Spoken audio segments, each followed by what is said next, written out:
Monday, everyone. Sophia and Kasey with another episode of the Hockey Hub Summer Edition. Kasey, every week we're scrambling. We're like, wait, what are we going to talk about? But there's news. There's always news, actually. As the show gets closer and closer, we're like, wait, we have content to fill. And we have quite a bit today. We have James Murray on. We're going to bring him on in a second. He's from Everything College Hockey. And there are a lot of storylines, as always, around college hockey, but some new ones with Canadian players in the juniors being able to join the NCAA. So we're going to be talking about that. We also have Kathy McLlwain. I think I'm saying that right, but she is a skating coach. And as we know, players are using that more and more in the summer. Former figure skater. And she was invited by Adam McQuaid to Warrior for a development camp. So we're going to kind of just talk to her about the development and of skating and how that's, changing the NHL and how so many players are hiring coaches outside of their teams to get better at it. So we're going to have that. We're going to touch them on the mailbag, and we've got some Instagram reacts from David Pasternak on a Bruins prospect. So all that to get to, Kasey, but let's dive in. Let's bring in James Murray from Everything College Hockey. James, thanks for doing this and being on again. This is not your first rodeo with us, so thanks for being on. I know you're busy right now. Yeah, the season's almost here. For Bruins fans too, you guys are close, so it's exciting. The best time of year. You get to see both rookies make the jump from NCAA to NHL, and then kids coming into their freshman season in college. And now we're going to see some from the Canadian Hockey League as well. So it's going to be really interesting. I expect the viewership to be higher than ever this year, especially with all the Canadians coming down and how competitive this game's going to be. You know what? Let's just start right there then. Let's dive into it because this is what I'm most interested about. I don't know if you know, but I am a Canadian, and I'm here in the summers, so I get a lot of that Canadian content and articles. And so many of them that I've read are, there's always both sides to the story, but so many people are disappointed or worried about what this is going to do for teams that need the butts in the seats when you have,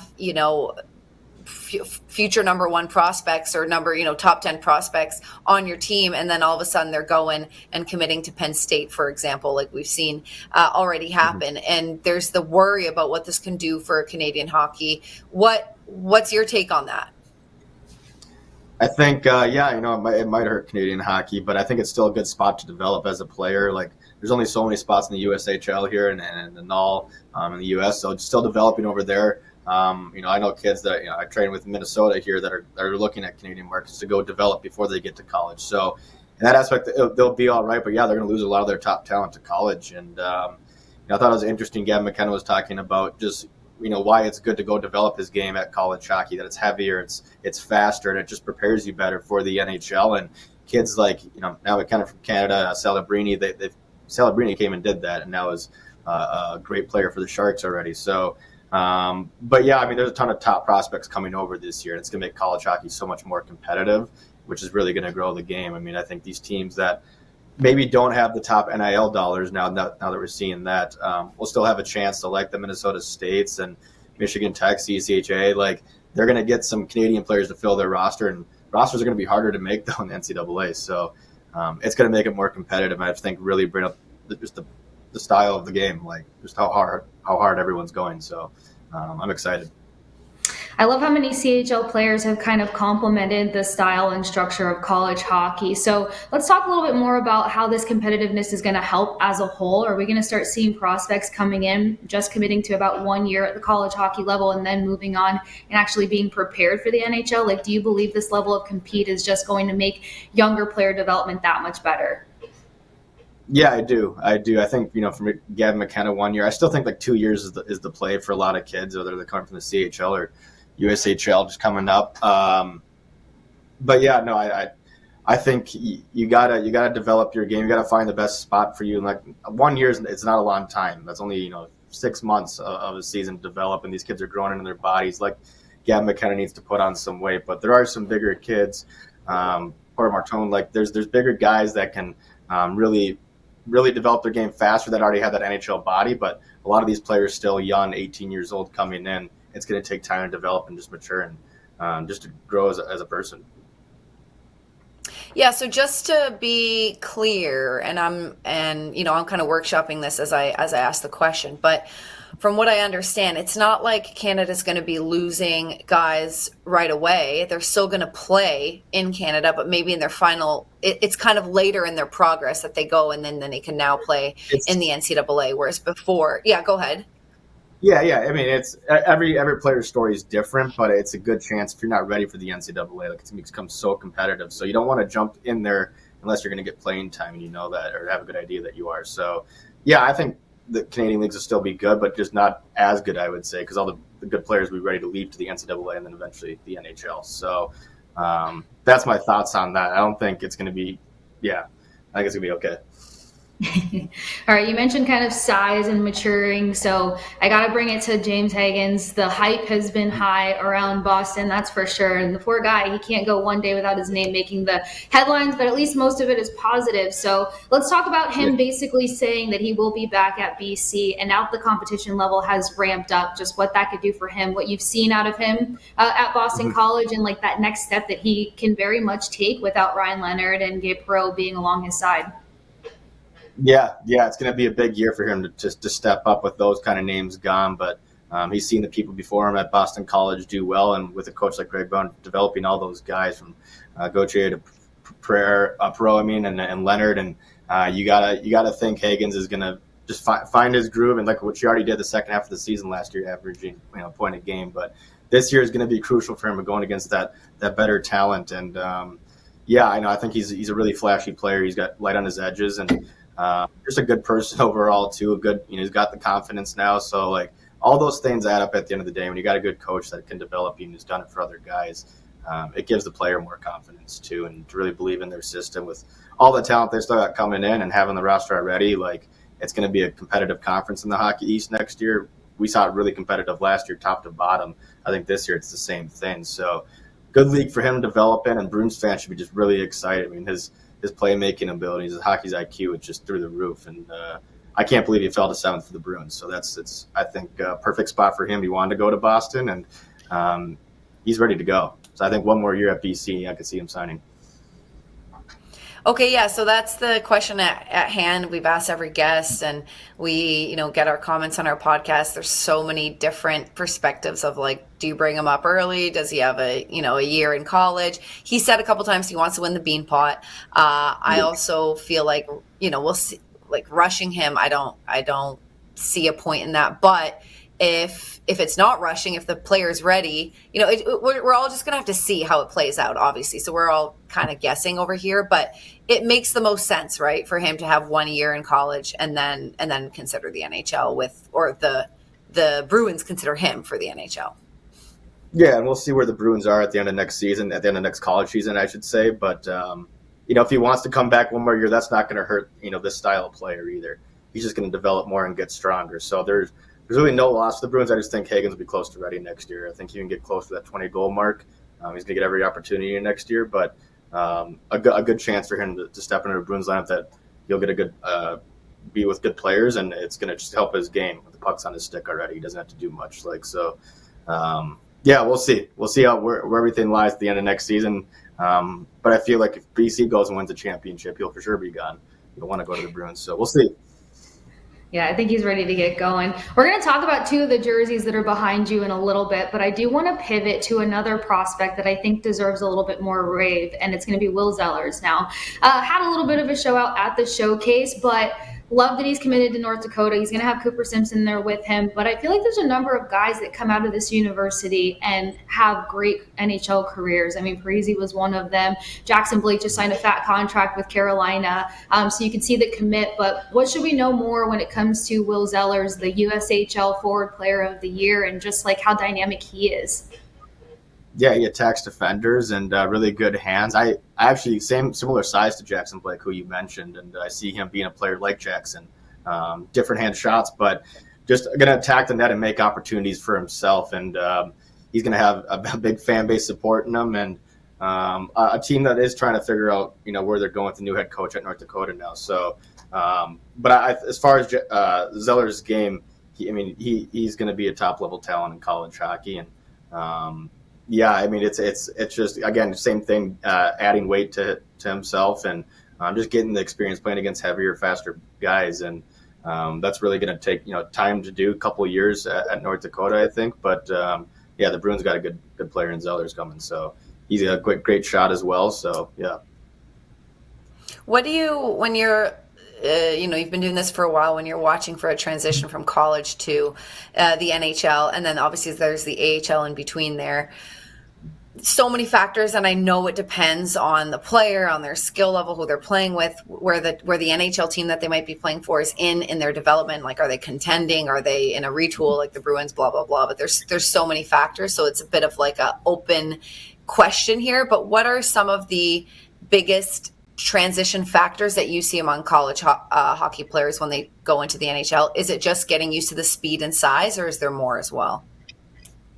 I think that's a lot of just like what lack of space. Just talking to guys, I don't play in the NHL or Division I hockey, but I've been talking to the guys making that jump, and just like how much time they have, which is way less, right? But the amount of space, you don't have a lot of space in the NHL, so everything needs to be crisp and pucks on the tape all the time, and just have your head up and be ready to make the next play. Know what the next play is, what's coming. So for Zellers, though, I think he has that, and it's just really for him making that jump is keep working on the speed a little bit, keep getting a little bit bigger and stronger, but just playing against, again, like these older guys in college hockey in North Dakota in the NCHC, such a good conference like the Hockey East that really does a very good job at developing these players for the NHL. So just time and experience and gaining confidence, and Zellers is going to do that in North Dakota, getting every opportunity, probably power play and first line minutes. So yeah, I'm really excited to see how he can develop, but that's one thing I'm looking for is, like, do they have the speed to make that jump to the NHL? It's so much faster, and just no time, no space. But that's a big thing for me. We've seen smaller and smaller players jump to the NHL and do well. So yeah, I think Zeller's gonna be okay. Just take some time to develop. Speaking of Hockey East, I got to put you on the spot and ask if there's a team that jumps out at you that you enjoy covering more, or at least keeping tabs on more, because now we've got some of the top prospects that are committing or discussing being committed to some of these schools. Roger McQueen potentially with Providence, and then Maine. I mean, a lot of people wanted them to go much deeper when it came to the tournament, but even though they came out on top of Hockey East, they weren't able to seal the deal. So what do you like most about Hockey East, or coverage-wise, which school? Yeah, well, Maine, getting to visit there last year, and the Let's Go Blackbears chant when we were on the ice before the game, that's something that still rings in my head. It was just unbelievable. And there's 2,000 students out before the game, like, just getting to talk to those players too. They recognize how important that is and what that means for their culture, to have 2,000 students sitting out in the freezing cold before your game to pack that student section. There's not a seat open in the house. It's old school barn. Like, Ben Barr's done such a good job just rebuilding just a winning team there and maintaining that culture that they've had for so many years. And now they have a brand new locker room facility coming in to the Alphonse. So I'm excited. We're expected to go back out there this season, but excited to see that. But it's just as far as getting recruits, it helps when you win the Hockey East Championship. It helps when you have a new facility. It helps when you have that fan base. Maine is just, it's a really cool place, and one everyone should go watch a college hockey game at. But yeah, some top players returning to Doe, and they got pieces coming back to Maine, and I think it is going to be more competitive with the CHL coming down to the Hockey East. But Maine's going to be at the top of that Hockey East still. BU, another team, BC right there. Providence with McQueen coming in, that's huge. So I'd like to expect to see those four teams at the top this year. What do you mention, Coach Ben Barr? There was a great article about how he's, helped this hockey program. What do you know about what he was able to do, and about him at all? I haven't had the chance to meet him, but as a character person, or at how he's helped the Maine hockey program get back to where it is now. Yeah, just from when he came in, from what I've heard from players, just talking to them, is that he demanded the room. He respects all his players. He's relatable to the players, and that's a big thing for coaches. He's younger, he gets it.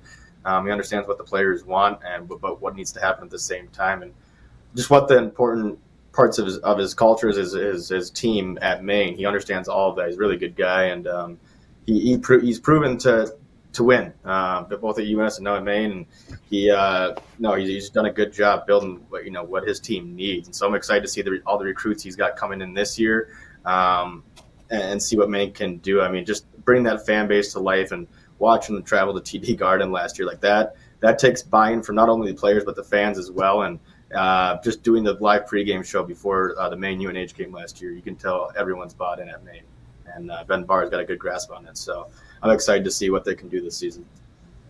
Yeah, our very own Natalie Nori talked about how like he's so on his sleeve with his emotions, and it probably helps because it encourages the players that much more to be open. We love to touch on the human side of things. You get a chance to get closer to these college players, chat with them, pick their brains a bit more. Which locker room maybe has the most personality that you've covered thus far? I'm very curious. In the Hockey East or just anywhere?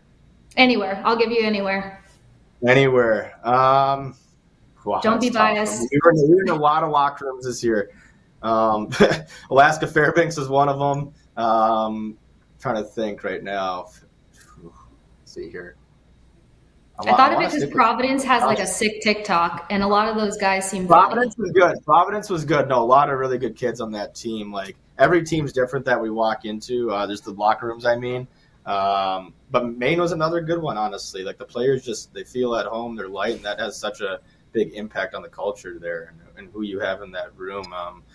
Bringing that up, though, I was talking to someone else about this, and it's Penn State with Gavin McKenna coming in and him making $700,000, which is a lot more than anyone else in that team. Is that going to break up a locker room or not? I don't know, but that was a topic of discussion and something that's really been discussed for the first time. So, but back to your question, I just think, Fairbanks was a bunch of characters to go to be in Alaska and doing that and during the cold all winter long, and it's just you have the guys and that's it up there. That was the most fun locker we've been part of. That is actually such a good point you bring up about the money. I never really thought about that. I was just thinking about, damn, like this kid's getting paid. But like that 100% is going to play a factor. And I'm not going to say a negative factor, but there's no way. Like even, dude, I don't know where it was. Go ahead. Like, you think about it as a player, and it's like, and the other players on your team know it. Us ourselves have blasted it over our socials. So it's definitely out there, and teams know it too. He's going to have a target on his back. So there's going to be a lot of pressure for a young kid coming into a heavier, faster game in college hockey. So it's an interesting thing to think about because it's the first time it's really happening in college hockey when it's that much more than anyone else. Crazy question. And if you're going through, I was just going to say, if you're going through a slump, and not like you have that pressure, but are your teammates kind of resentful? And like, I don't know. Like, I know the guys all try to support each other, but that's maybe a topic for another day, but that's definitely something that midway through the season, we'll have to see how that plays out or if that comes up at all in questions in the locker room. You know what I mean? Yep. Yeah, well, I was going to say, you mentioned earlier the fact that it's, having NIL be a part of all this is probably going to also open up some programs. So is there a positive side to this? Because I am one of those people that are leaning on the fact that there needs to be a little bit more structure and guidelines when it comes to this NIL. I mean, guys can go in and make almost $75,000 less than an entry-level contract in the NHL. So it's kind of hard to see where the positive is in the NIL and how it can grow some programs. But do you think it can do that? I think it can. Listen, I mean, at last couple of years we've had NIL, and a lot of them Big Ten schools where a lot of the money's coming from, but the Big Ten hasn't won a championship. So at the end of the day, how much is it smart to put in $700,000 into one player? If you go win a championship, yes, for sure, even make it to the Frozen Four probably, but it is still a big risk. But I think it allows teams to get guys that they want that maybe they wouldn't get without the money too. You got to think about it that way. I think there should be some kind of cap on it, right? I don't want to lose the culture and everything that college hockey has. That scares me a little bit, but I don't view it as a bad thing yet because no team has won the championship that's been spending a ton of money yet. So I think it definitely, like I said, the Big Ten schools are going to have first dibs at a lot of these guys with that money coming in. But other schools do have the chance to find the money, go get it, and get a top player that can change their program. I know I'm being a Bemidji guy, but having a guy like Polkamp come in a couple years ago was huge for that program and put him on the map with it when being on World Juniors, winning the gold, and just got him far in that season. And same with another Minnesota guy, Pitlick, going to Minnesota State, made that team a hard out in the NCAA tournament. So I think it gives schools a chance to compete still, and it does make it harder for the small schools, though. That's what I'm worried about. But with CHL coming in, I think that will help. James, we have like 3-4 minutes left, so we want to give you a chance to talk about Everything College Hockey. Really quick before we Yes. get into it, do you have an early pick for the Hockey East champ, or is it too soon? Well, I got BU winning the whole thing this year. I might have said that last episode, but I think that still holds true. I'm going BU all the way. I think they're just, again, they've been so close the past few years, and they're going to have a lot of heart this year and get it done, I think. Hudson coming back, being the way, and Iserman and Egorov, they got so many pieces that, and one of the best coaches in college hockey too, but that they can keep building with and taking these incoming freshmen and really show them the way. Like the people coming into BU right now, the kids coming into BU know what the program's done in the past few years, and it doesn't take long to get bought in there. Just being around that locker room the past couple of seasons myself, it's just really cool to see what Pandolfo's built and the history they have there and how much passion they have with Mike Ruzio walking around the locker room too. Like that always helps when you're a hockey player. So That helps. yeah. It helps, and I really like BU this year. They've just been so close, and it's their time to get the job done. I like it. Pandolfo was one of my favorite interviews, like one of the coolest guys ever. That's for sure. And you talk about relatable to players, though. That's one of the guys where every player I ask about him has nothing but great things to say about him. So, yeah, I hope he's there for a long time at BU because he's doing a good job, and he's just good for college hockey. And when BU is good, that's good for college hockey. So. Yeah, I tried to see if he helped coach like all of the swag that Hudson has, but he said he's not responsible for any of it. So that was super humble of him. And he did that too. He laughed at me when I asked. But yeah, what do you got coming up for college hockey? How are you kind of scoping up the upcoming season and getting prepared to like load up on your content? Yeah, I mean, just going through, not all the schedules are released yet, like the Big Ten isn't, but looking at a bunch of them, the non-conferences, and I think I'm going to say we're going to start the year at Arizona State with Gavin McKenna coming to town. So that's where we're going to be going first. And we plan to go to a lot of schools this year and have a show coming out and a lot of big things planned right now for this upcoming season. Excited just to cover the CHL coming in and the new top stars from the USHL coming in. So every year is great for college hockey, especially the first couple of months with an out of conference. You get to see teams that don't really match up all the time unless it's in the tournament.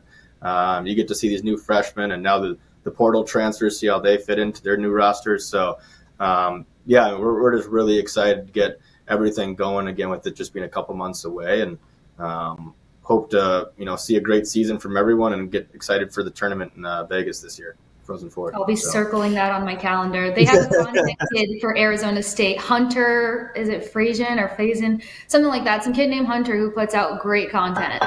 So make sure you I'll have to check it out. Yeah, no, we will for sure. No, I'm excited. We'll see if make it out east. I'm sure to Boston a few times this year. So let us know. Always a great place. Yeah, I will do. Listen, so your name, Everything College Hockey, I feel like it speaks for itself. So if people find you on socials, maybe plug all of them or the ones that you feel like you put out the most content, whatever you want. But I'm assuming that's where you can find everything about college hockey, right? Yeah, so Everything College Hockey on Instagram and YouTube. Those are the two big ones we're putting out a lot of content on. Team ECH on X now. Just reposting a lot of the stats coming out and stories. I think there's a lot of good writers in college hockey, and that's overlooked. There's so many, even students, interns putting in the work, doing good research on their team, and that's all stuff important to us here at Everything College Hockey. Like it takes a family, a village to build this whole thing, and we're just a couple of guys here trying to do our best covering this game. But I think getting more exposure out there helps, and fans, recording videos at games and students writing blogs, like that gives everyone more knowledge about these prospects in the game. And I think the NHL needs that a lot as well, as just talking about covering these prospects coming up to the NHL. I think that's our major goal. So go follow us on those handles, and expect a lot of content coming this year. So we're excited. I love that. As a former student journalist myself, that I had like 3 views ever total, maybe. It means so much, like these, and we did put in the time, and you have way less resources, and you're not paid, and you're grinding and staying up. Yeah, exactly. Yeah, we went through it. Everyone hockey's done it. Yeah, and I love going. That's why I love going to all the schools, seeing all the students that are doing video, that are writing, and meeting all those people. So many great people in the game, but like I said, it takes everyone to build it and keep grinding. It's worth all the hard work. If you really love college hockey, it just comes naturally. At least it does for me. So, I encourage students to keep going. The future's bright, so just keep your head up. keep going. Thanks, guys. I appreciate it. Yeah, great resource. Good luck. I know this is your busy season, and maybe we'll check in you mid-season. But thanks for being on the show. And for those watching, we will be back. Kasey and I will be back. We have another guest coming up. We're going to answer some of your mailbag questions as well. We'll be back.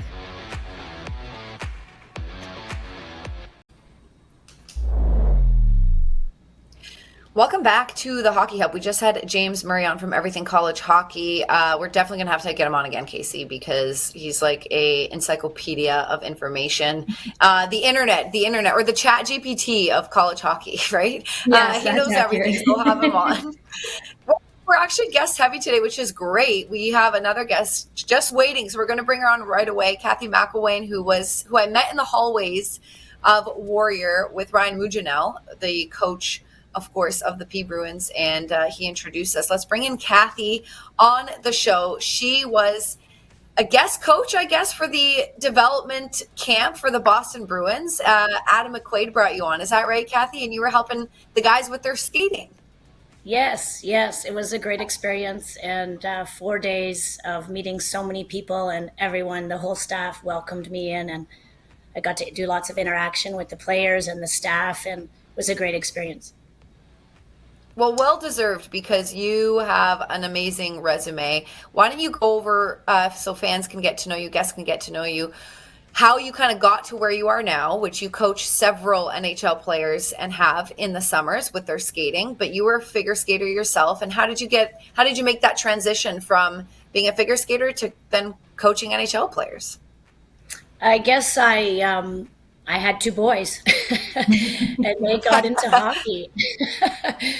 And then I started working with their teams, and then it was a roller coaster ride since. So I've been coaching for 32 years now, and most of my NHL guys I've had for about 15 years. And lots of AAA teams. I work for the Ontario Hockey League Windsor Spitfires. I've been with them for 6 years. And it's a great ride. I love that you mentioned that your boys got you into hockey. So I have to ask, how many bad skating habits do you see coming from a figure skating background, working with hockey players and getting into it through your boys? Because I have a friend who has two boys skating right now, and their coach is so meticulous about the bad habits that other players pick up in their early years. Well, a lot of times the kids and the coaches and the volunteer dads, etc., teach them how to play the game of hockey, which is why we're all here, and it's fun. But when you take out the skating part, and as we know in today's game of hockey, it's one of the most important things. So once the guys realize that and see results and trust me as a coach, and suddenly it makes a big difference to their game, it doesn't take long for them to decide this is what they have to do and put in the time in the summer. And yeah, so there's lots of bad habits for sure. Each guy's different. Not everyone's good at everything. Some guys are efficient. Some guys have great speed. Some guys have quick start. Some guys take the length of the ice to pick up speed. But yeah, so there's lots of stuff. I usually assess kind of their game and what they're looking for and why they chose to actually come to me. And where can we improve? Where can I improve their skating or help them improve their skating? And then they have to put it into their game. Mm-hmm. And you mentioned speed. I'm assuming that's one of the key benefits from working with a figure skating coach. What else do you guys mostly want to improve on? Like speed, I'm assuming is one of them, but they're good. They're in the NHL, so they're already there in terms of the skill level. But what other elements can they get better at? We start with posture. We actually always go back to the basic fundamentals of skating. So even just identifying the edge control, knowing that there's a flat, there's an outside edge, there's an inside edge. Here's how we get over top of it. Ankle mobility, knee mobility, hip mobility.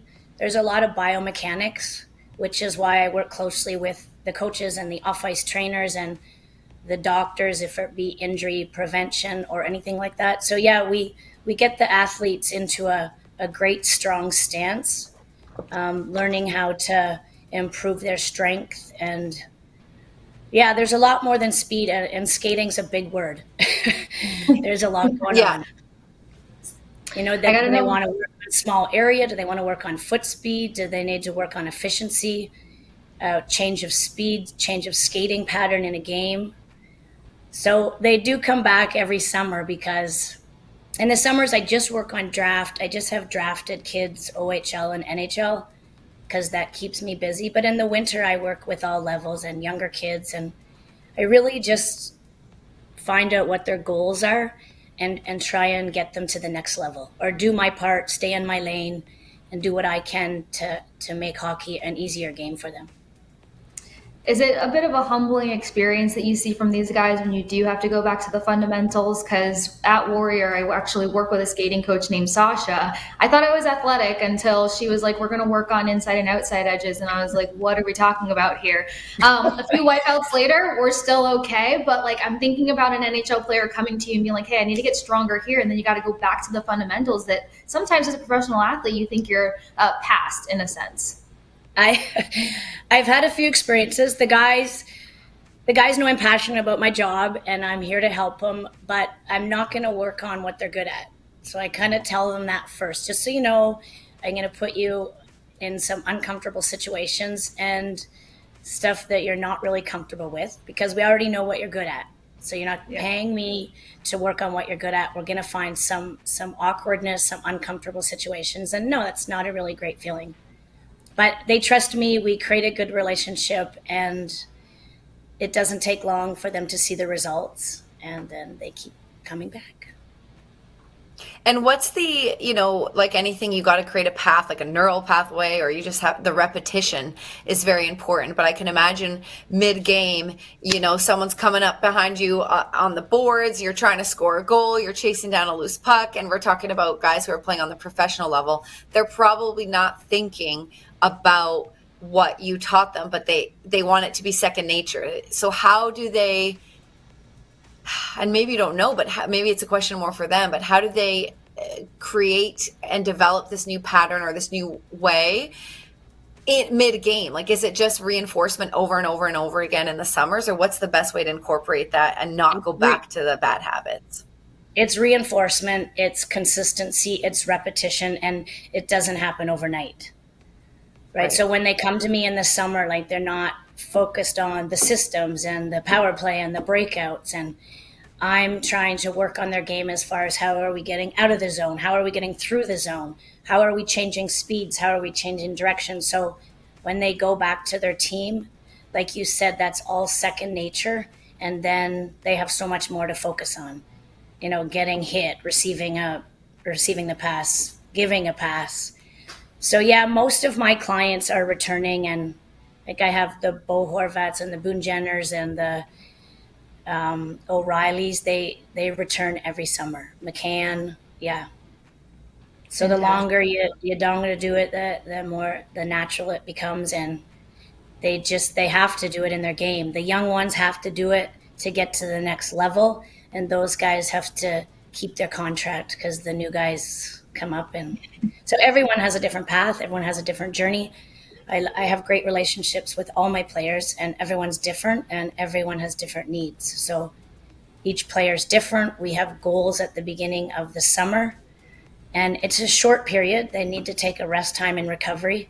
So I usually get them once or twice a week for 2 months if I'm lucky. And then once it gets closer to returning to their teams, they have skills guys, they get into scrimmages, they have their off-ice training, which is very important in the summer. So yeah, it's fun. I love my job, and I keep loving it every summer, and it's good. That's awesome. Do you see different focal points or between the OHL players and the NHL players of what they want to kind of crisp up during the summer, and with the age difference and then clearly the professionalism difference? It is a big gap. It's a big jump, and everyone knows it's really hard to make. First, you got to get drafted. Then you got to make the team you got drafted for. And then you play in that realm of level for 4 years, and then you want to get drafted to the NHL. And you want to make the NHL, and you want to make the farm team. And yeah, it's a huge gap from 16 to 30. And then I have my Corey Perrys that are maybe one of the oldest guys in the NHL, and he continues to have an amazing run.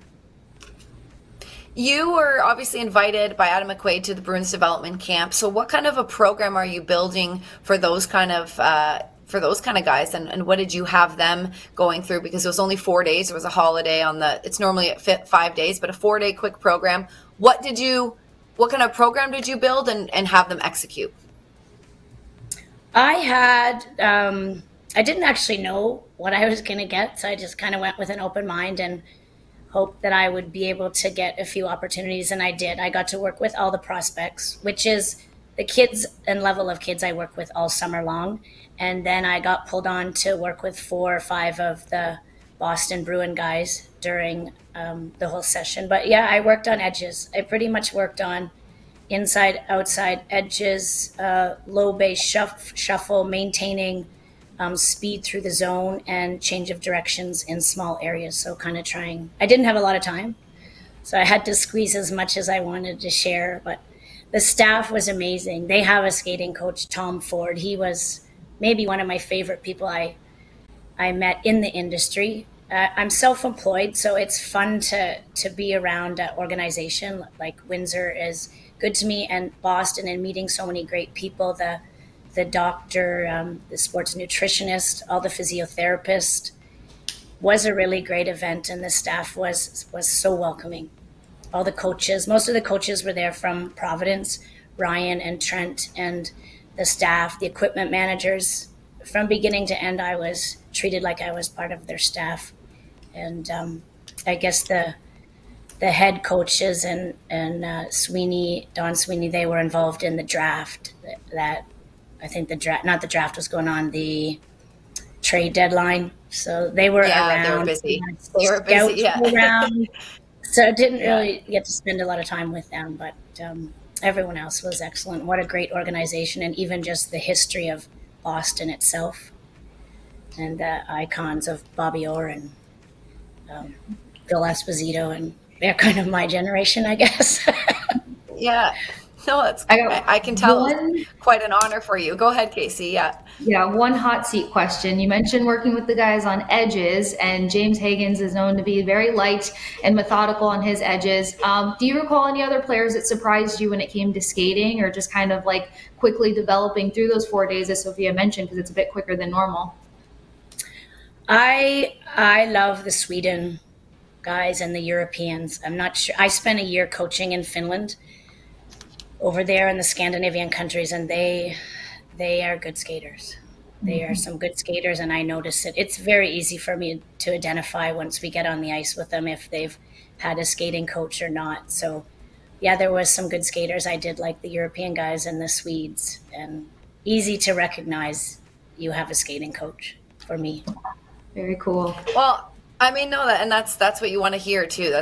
You want to know that if the guys are putting in the work, and if they've had a skating coach, someone like you would be able to notice it, because that's going to translate eventually into the NHL. Kathy, we have to send it to break, but thank you so much for joining our show and the work that you did with the Boston Bruins in the development camp. Have a great rest of your summer. We've got to send it to break, guys, but Kasey and I will be right back after this, of course. Thank you. Bye.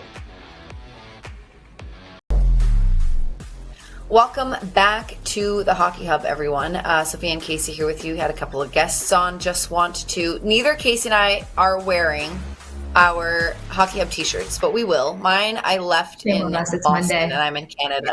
I know, I have one more show without it, and then I will be wearing it. But we do have merch for you guys to purchase, not just Hockey Hub stuff, but from our other podcasts. So t-shirts, hoodies, all that kind of stuff. It's called the Wicked Wearables line, and it's brought to you in partnership with Breaking Tea, and you can check it out at Wicked Wearables or NessonWickedWearables.com. I always wondered, because I have these Nesson shirts that I wear to Warrior, which, by the way, I'm all over the place right now. I understand that. Just hopefully follow along. But by the way, Kasey, it's so nice when you go to practice 6 days a week because they have a league mandated 1 day off.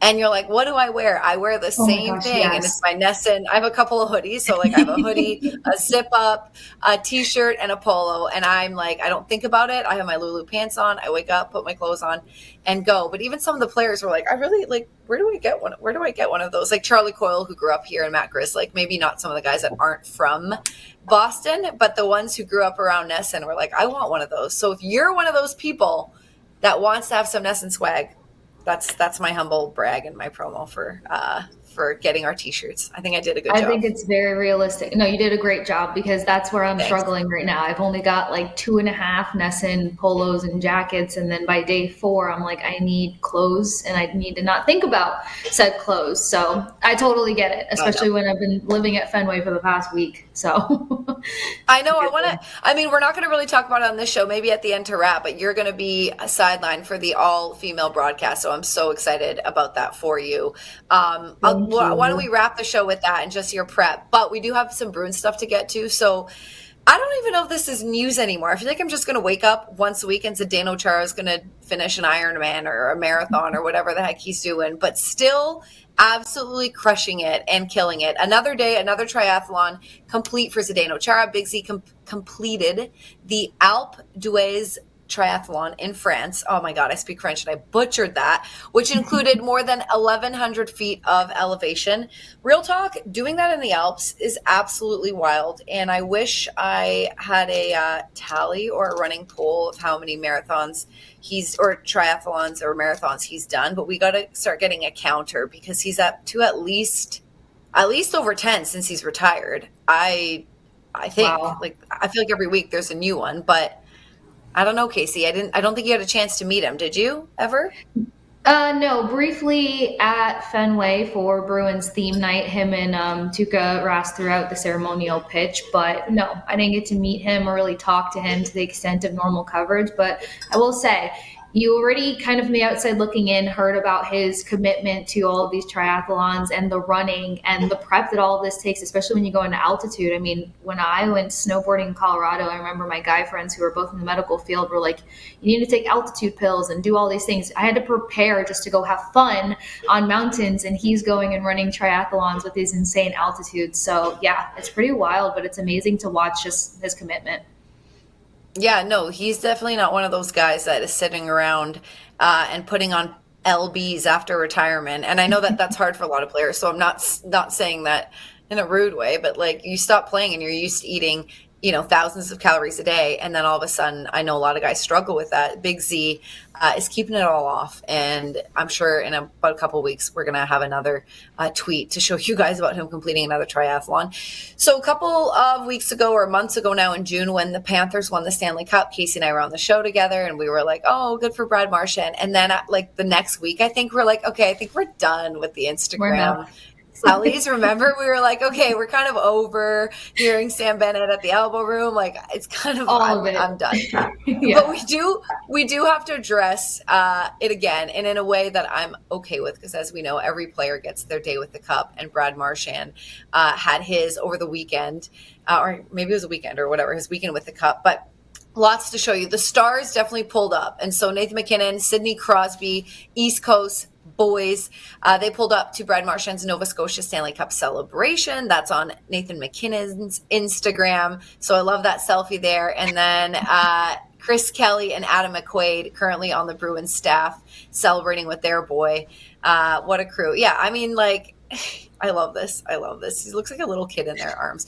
Yeah. Brad Marchand's hashtag Stanley Cup party was full of stars. So as we mentioned, a couple of guys that we saw and already mentioned, they pulled up to celebrate with Brad. Well deserved. And then this was the best part. So Tim Hortons, comparable to Dunkin' in Boston, but it is the Canadian quick coffee chain, now owned by an American company, but that's another story. Anyway, Timmy's, they have a Boston cream just like many places do, and there's Brad Marchand at a Timmy's drive-thru saying, oh, a Boston cream donut, maybe I better not. That is such a Brad Marchand thing to do, Kasey, and it makes me miss him, but he's on the Panthers now.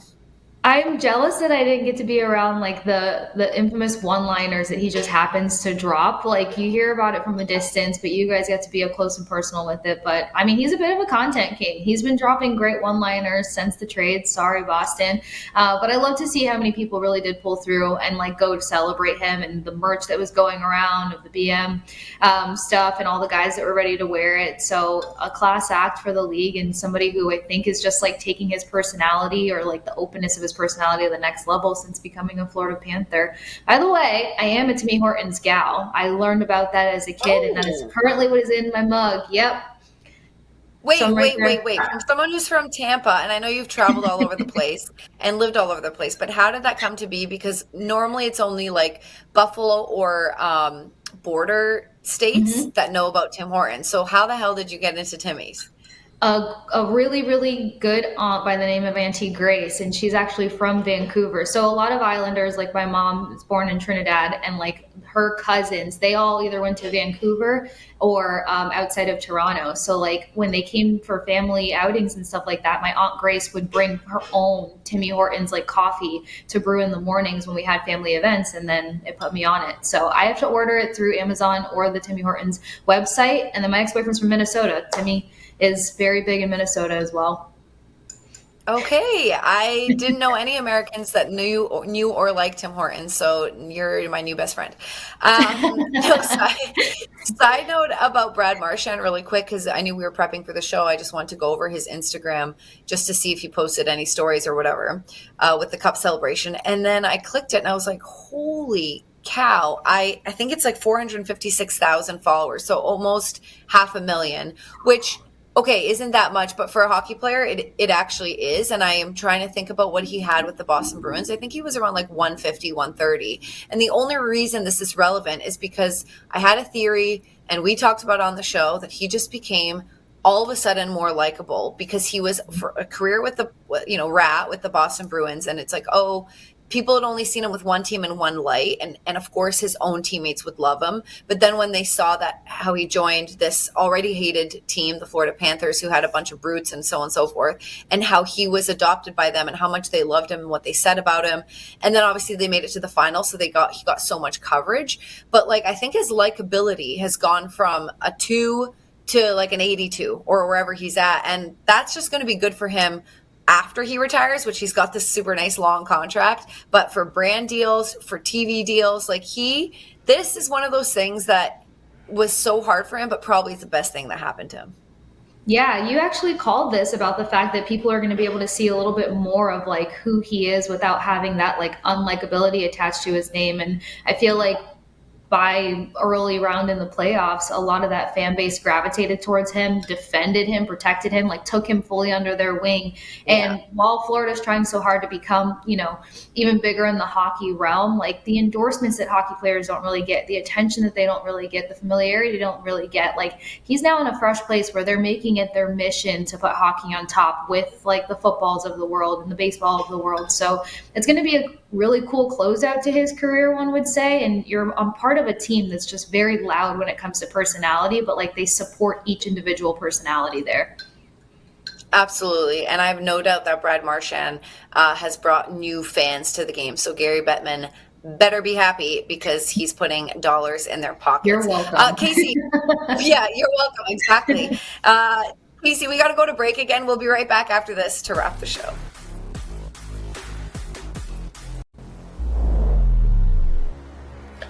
Welcome back to the Hockey Hub.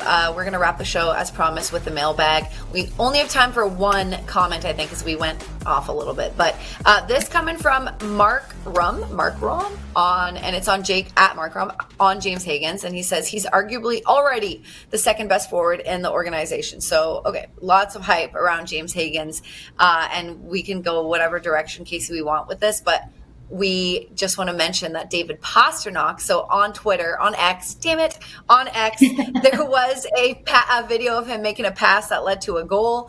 And this is David Pasternak's comment on that video, which we like to see. We like to see that the superstar of the Boston Bruins is excited about the potential of James Hagens and whenever he's ready to join, right? This is good. This is all good. Oh, big time. If he's arguably already the second best forward in in the organization. I think Pasa is going to be excited to potentially play alongside this guy eventually. So that just adds to the hype when Pasa is ready to pick up some great passes from you. But James Hagens is living up to the hype, one would say. Had a solid showcase, which I'm very excited about. But I can't wait to see him back at BC. No, same. I can't wait to check out a BC game, and just the hype around hockey in this city, even if the Bruins aren't doing great, is always alive and well, and this is definitely helping it. So that's what makes covering hockey so fun here, because it's never dull. If one team's struggling, there are a bunch of others that you can go watch too. So this is going to be great. Listen, I feel like we have to wrap the show, but you have a very important date for NESN too, like an all-female Red Sox broadcast that's happening tomorrow, and you're going to be sidelined. So how's the training, so to speak, or the shadowing been going, and do you feel ready? You're more than capable, by the way. Going well. I just want you to know you're more than capable, and I'm sure you'll do great. Your faith in me helps a lot. The shadowing's been great. TC and Jemai have taken me under their wing, and I'm learning a lot. So it's just unpacking the correct, lingo for the moments, and making sure that I'm highlighting this Red Sox team that is playing so well right now, and giving them all the flowers that they deserve. So I'm excited. I get to work with Natalie Nori and Alana Rizzo, who have been fantastic alongside of you since I've gotten to Boston. So all good things for women's broadcast, Red Sox, as well as representing NESN. Yes, and I am in Canada, but is the weather forecast going to cooperate tomorrow? Do we know?